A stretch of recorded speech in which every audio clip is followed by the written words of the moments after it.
So to me, the impact of writing can really change your life.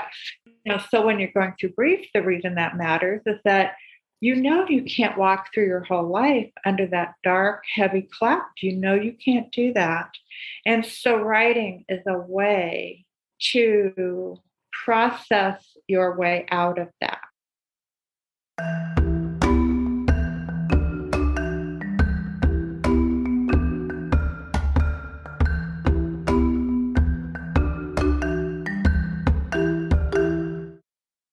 Hello and welcome to Self Talk.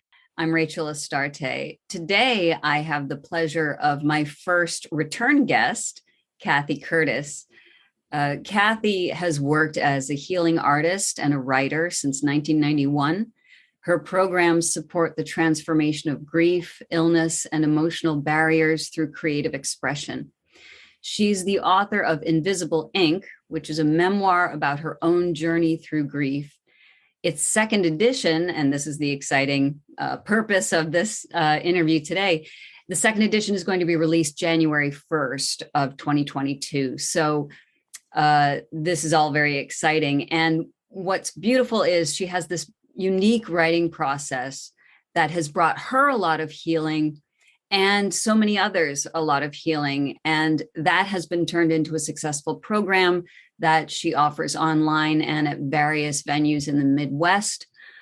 I just want to say thank you again, Kathy, for being on Self Talk. Well, thank you for having me back. This is wonderful. I know, it's a reunion. I know. Since the summer. Yeah. And I'm very excited. So full disclosure, I got an advance copy of the book, which I've read.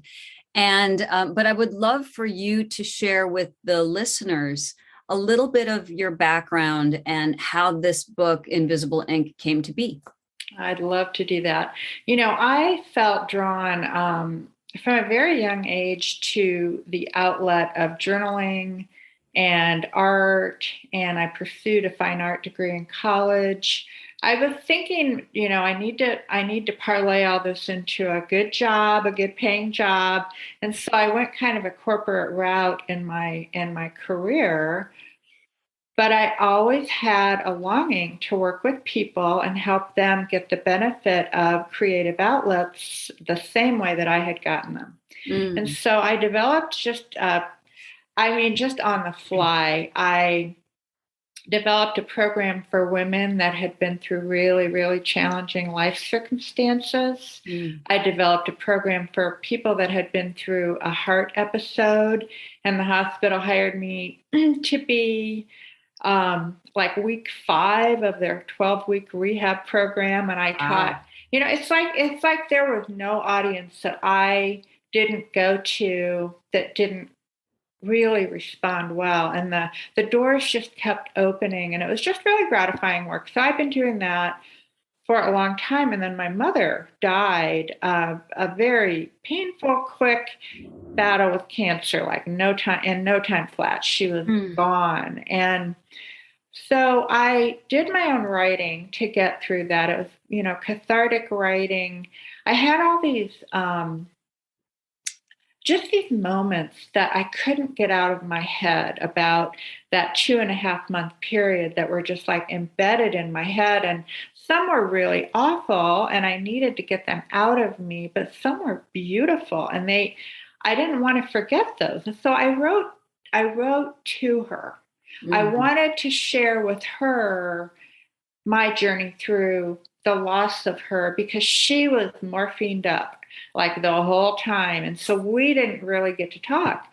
And then I had a lot of synchronistic things happen after her death that left me feeling that she wanted to write back to me. Yeah. And so I didn't know what that meant.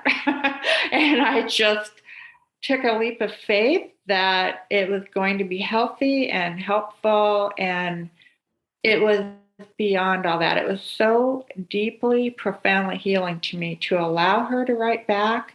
But I then put my letters to her and her letters back to me in a little book.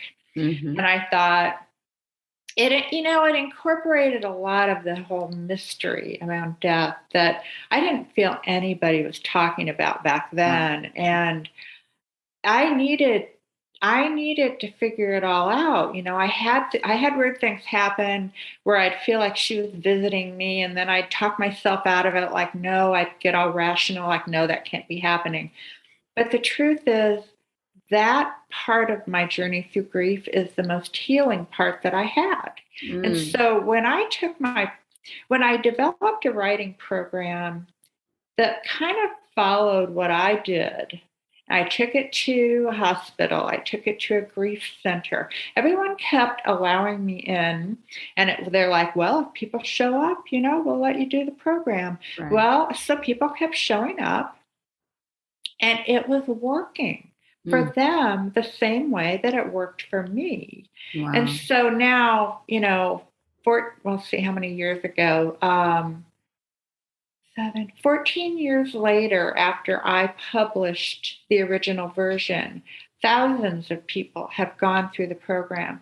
It it's it works. I mean, it works for people that are drawn to that type of a program. And so I wanted to do a second edition that would incorporate that program. So I Mhm. have the series of writing prompts, and I have stories that I think are meaningful to people that are just now entering the whole grief journey about what others have gotten from different writing prompts. So that's in a nutshell, kind of beginning to end.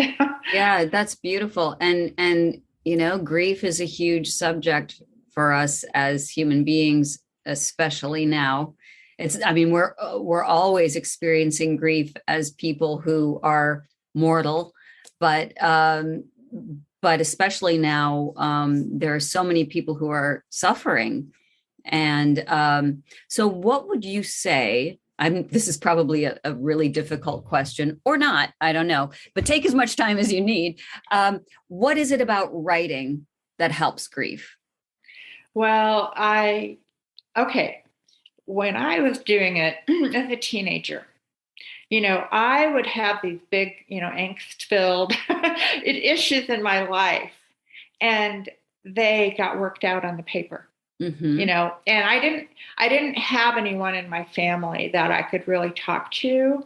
And so this is my dialogue about things, and this is how I figured things out and got rid of anxiety and cleared just things that I didn't want to have to carry with me. But so I knew that it was healing in some undefined way for me. Mm-hmm. Um, what has happened in the years since then is science is finally interested in what is happening to people when they do something like have a writing outlet. Okay. And there is evidence that when you're writing and you're writing truthfully, you're really putting yourself out there on the paper. Whatever you feel, you're not editing it, you're just getting it out. Right. That there is a chemical release in the brain that calms you down.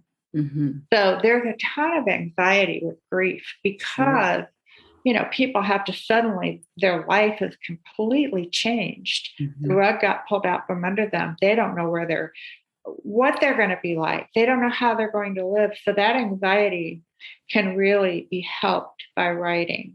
Mm-hmm.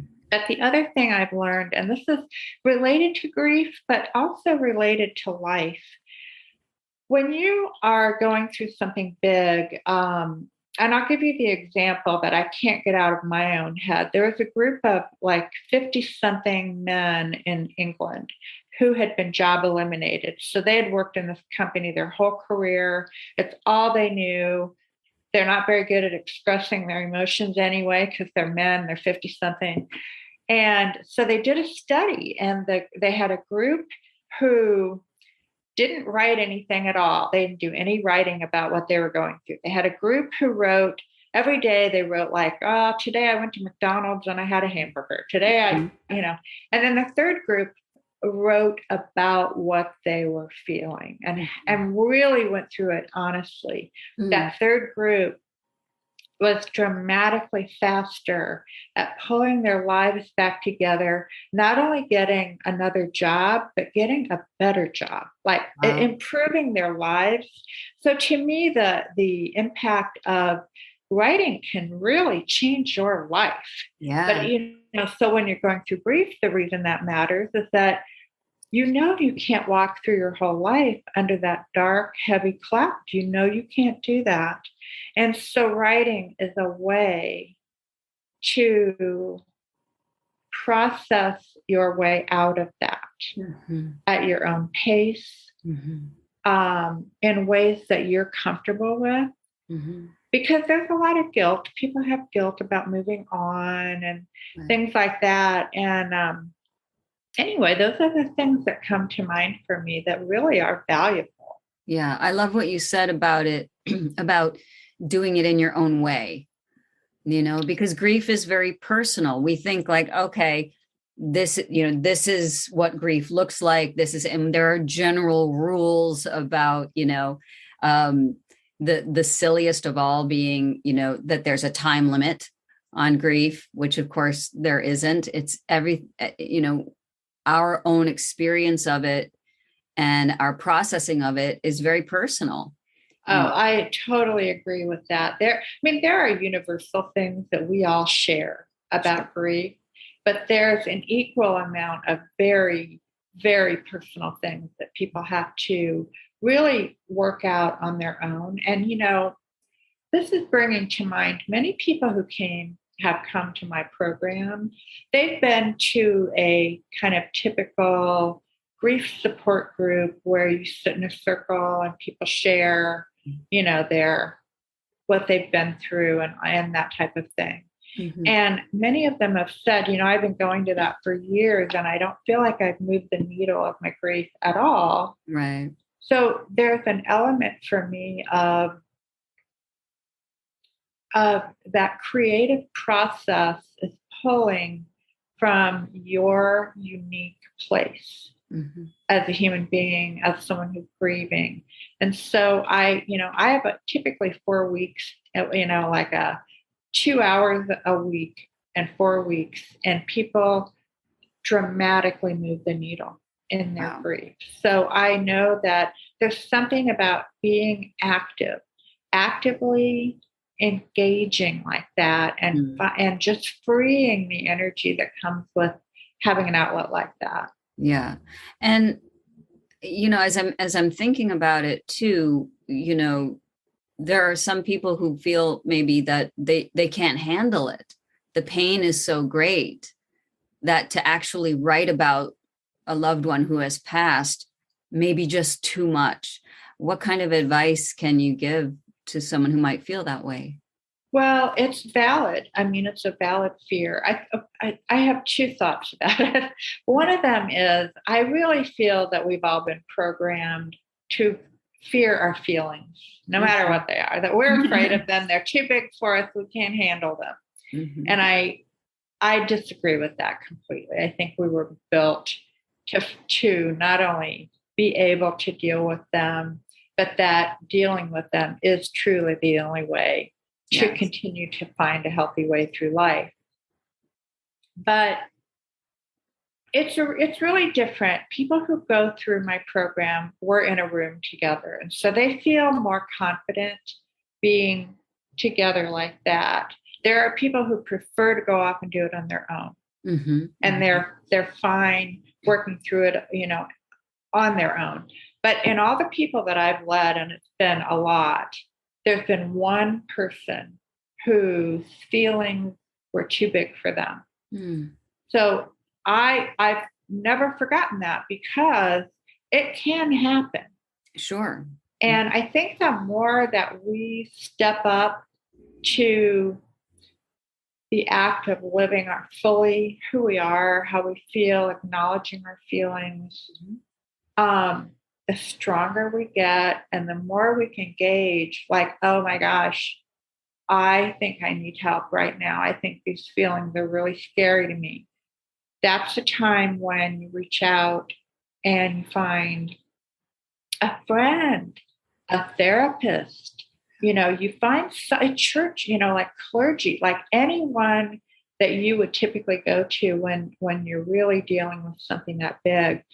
But that's why I have a desire, because I feel so limited in terms of how many workshops I can do, Sure. that I want to do something online where I'm actually there and I'm live, and people can feel the sense that we're all in a group together. And that's my goal, is after the first of the year to figure out how to make that happen. Because what I believe is that for the people who are comfortable on their own, my new book is going to be gold for them. Yeah. But for people who want and need more of the interaction, I'm hoping I can hit on a really good solution for them too.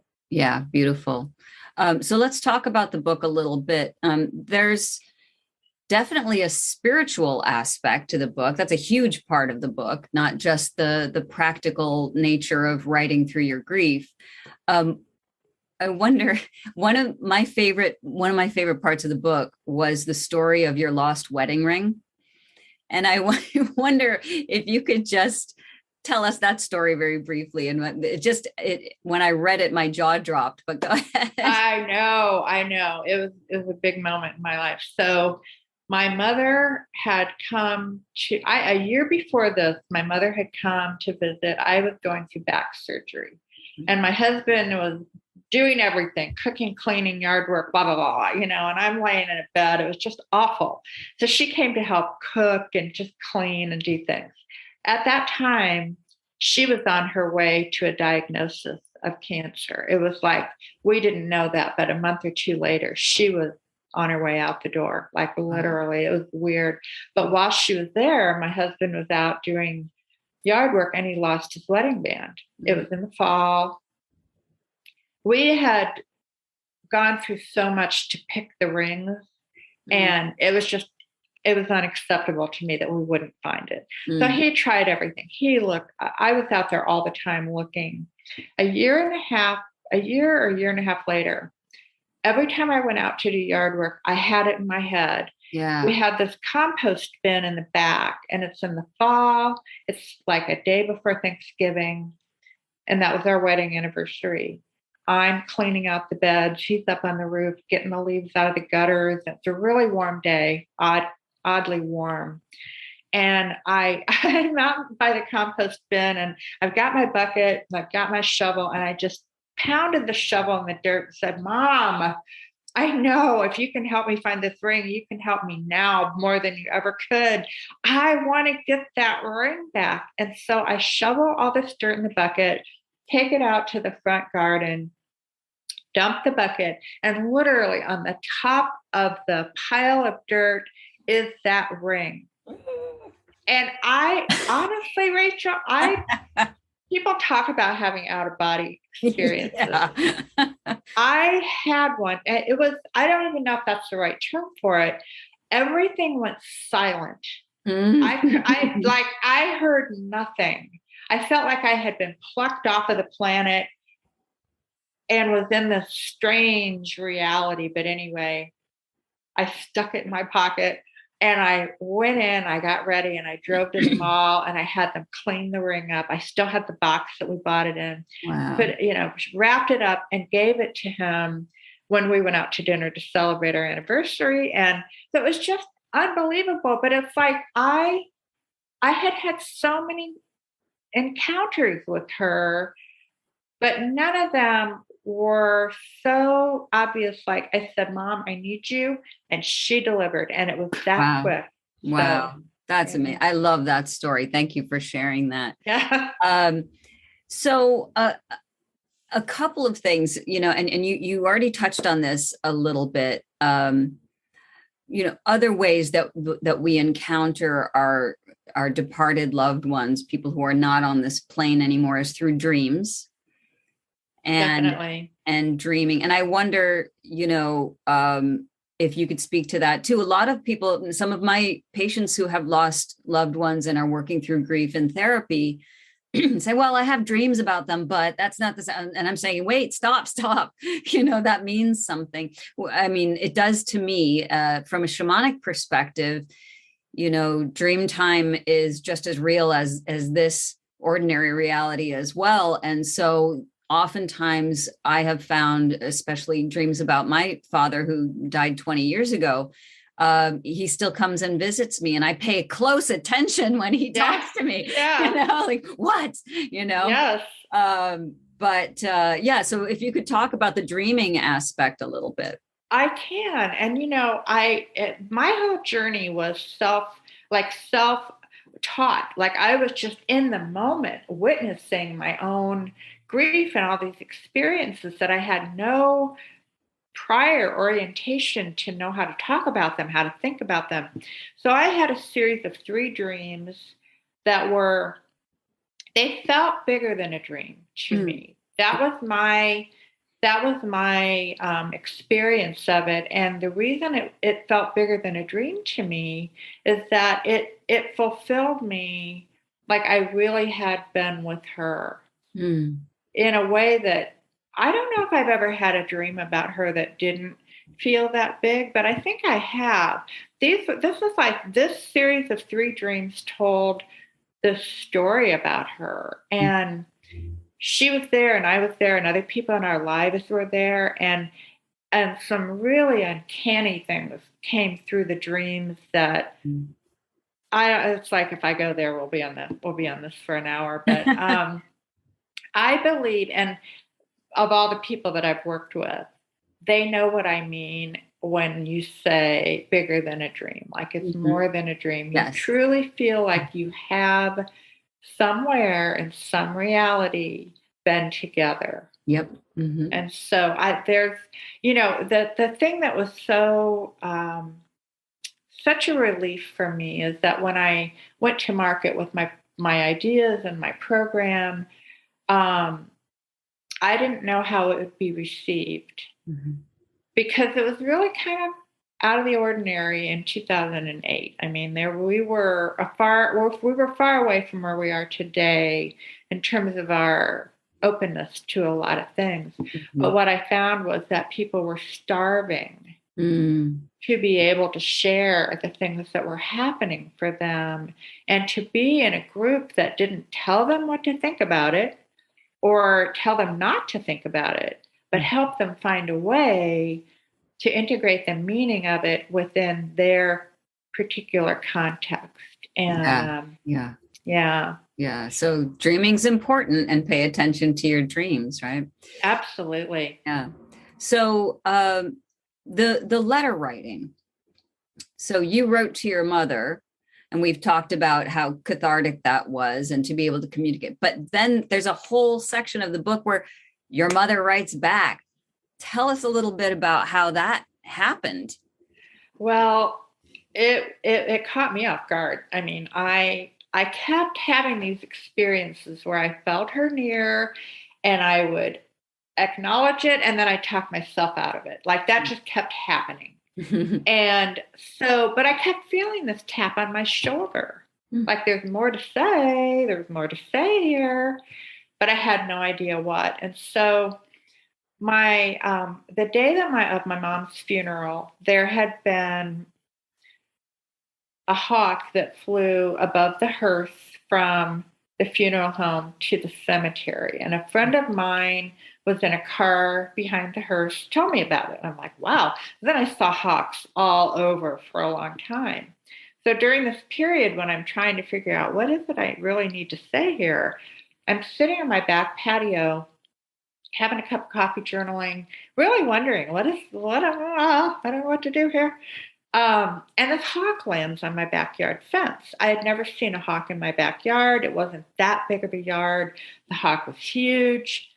It's like this eyeball moment, and my hair stood on end. I'm like, whoa, what did that mean? What did that mean? So the following day, literally one day later, I'm back out there writing again. What am I meant to do here? The hawk flies into my backyard from my right, maybe, I don't know, 15, 20 feet away. And it was huge and it flapped its wings and I felt the air on my arm. And here's what I did with it. Mom, that you? She's like, duh. I know, really, duh. So I decided that I was going to let her write back, and that I didn't know how to do that. But I read every letter I had ever kept of hers. I meditated. And I just decided if there's any way that I could just stay out of my own way and I'll let this come through, maybe something good will happen. And what ended up happening for me and for everyone I take through the program were blown away by the fact that it didn't sound like me. And it really didn't even sound totally like her, but like an evolved version of it. Yeah, I was going to say, when I read it, I experienced that too. It's very interesting. The voice is very distinct. Yeah. Yeah. So that's the way that happened. It was all, spontaneity, being willing to get on this river of life and grief and allow it to take you forward is what I feel I did. And I help other people do. We get so rigid in our ideas about things that it's this journey of being in flow and being open and allowing ideas to come in that, I don't know, they're worth looking at. So. Yeah, I love that. That's what came to mind as you were saying it is grief, shut down, right? Instead of what if we, I don't know, those of us who have had children understand they say breathe into your contractions, relax into the pain. And that's kind of the same thing where you're relaxing into the pain and letting it carry you and see where it goes. And I think that speaks a lot to being able to work with what it gives you. I agree. Yeah, that's a really good analogy too. Definitely, I think that, and I don't know, people probably think I'm a little bit crazy, but I believe that there's a, death is a mystery. We don't know anything for sure about anything. And so the mystery is when you enter that willingly, there is an element of, there's just an element of something that elevates you. And it is probably coming back to the spiritual that you mentioned before.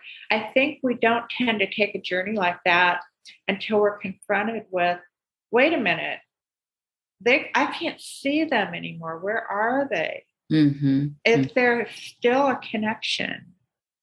So it's almost like an uplifting element that comes through the journey. Yeah, beautiful. Now, this is a small departure from what we're talking about, but not really. Can this writing practice, be done with the living? In other words, someone we've lost due to estrangement?